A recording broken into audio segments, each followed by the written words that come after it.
From the Darkness Cometh the Light, or Struggles for Freedom, by Lucy Ann Delaney.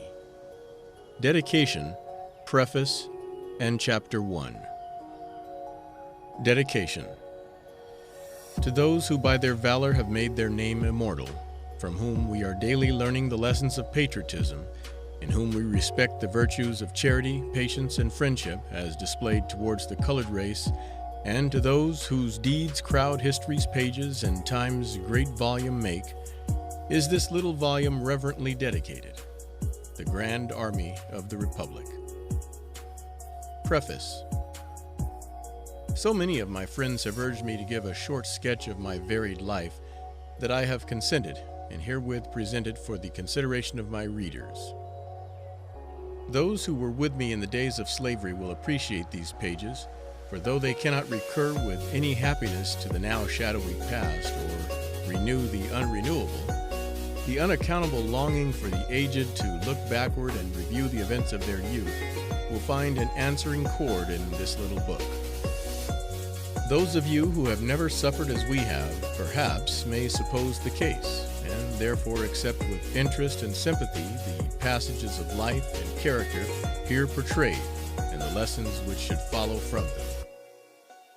If there is a want of unity or coherence in this work, be charitable and attribute it to lack of knowledge and experience in literary acquirements.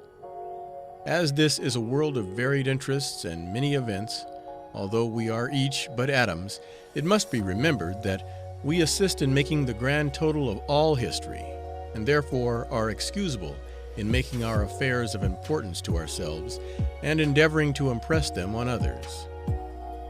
With this reason of my seeking your favor, I leave you to the perusal of my little tale. L.A.D. Chapter 1. Soon is the echo and the shadow o'er. Soon, soon we lie with lid-encumbered eyes, and the great fabrics that we reared before crumble to make a dust to hide who dies. In the year 18 blank, Mr. and Mrs. John Woods and Mr. and Mrs. Andrew Posey lived as one family in the state of Illinois. Living with Mrs. Posey was a little Negro girl named Polly Crockett, who had made it her home there in peace and happiness for 5 years. On a dismal night in the month of September, Polly, with 4 other colored persons, were kidnapped, and after being securely bound and gagged, were put into a skiff and carried across the Mississippi River to the city of St. Louis. Shortly after, these unfortunate Negroes were taken up the Missouri River and sold into slavery. Polly was purchased by a farmer, Thomas Botts, with whom she resided for a year, when, overtaken by business reverses, he was obliged to sell all he possessed, including his Negroes. Among those present on the day set apart for the sale was Major Taylor Berry, a wealthy gentleman who had traveled a long distance for the purpose of purchasing a servant girl for his wife. As was the custom, all the Negroes were brought out and placed in a line so that the buyers could examine their good points at leisure. Major Berry was immediately attracted by the bright and alert appearance of Polly, and at once negotiated with the trader, paid the price agreed upon, and started for home to present his wife with this flesh and blood commodity, which money could so easily procure in our vaunted land of freedom. Mrs. Fanny Berry was highly pleased with Polly's manner and appearance, and concluded to make a seamstress of her. Major Berry had a mulatto servant who was as handsome as an Apollo, and when he and Polly met each other day after day, the natural result followed, and in a short time, with the full consent of Major Berry and his wife, were married. 2 children were the fruit of this marriage, my sister Nancy and myself, Lucy A. Delaney. While living in Franklin County, Major Berry became involved in a quarrel with some gentlemen, and a duel was resorted to settle the difficulty and avenge some fancied insult.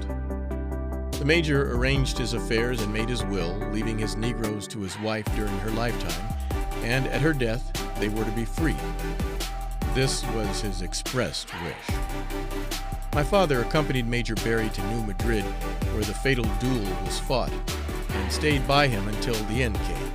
received his last sigh, his last words, and closed his dying eyes, and afterwards conveyed the remains of his best friend to the bereaved family with a sad heart.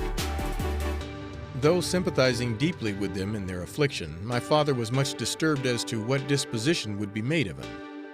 And after Major Berry was consigned with loving hands to his last resting place, these haunting thoughts obtruded even in his sleeping hours.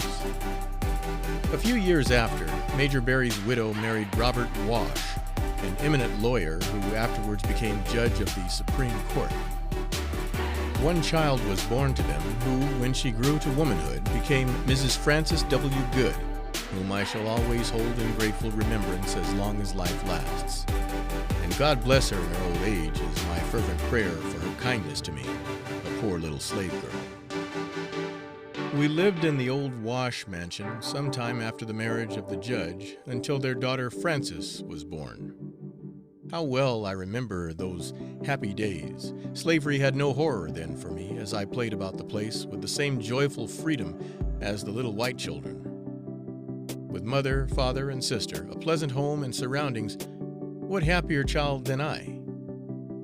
As I carelessly played away the hours, mother's smiles would fade away and her brow contract into a heavy frown.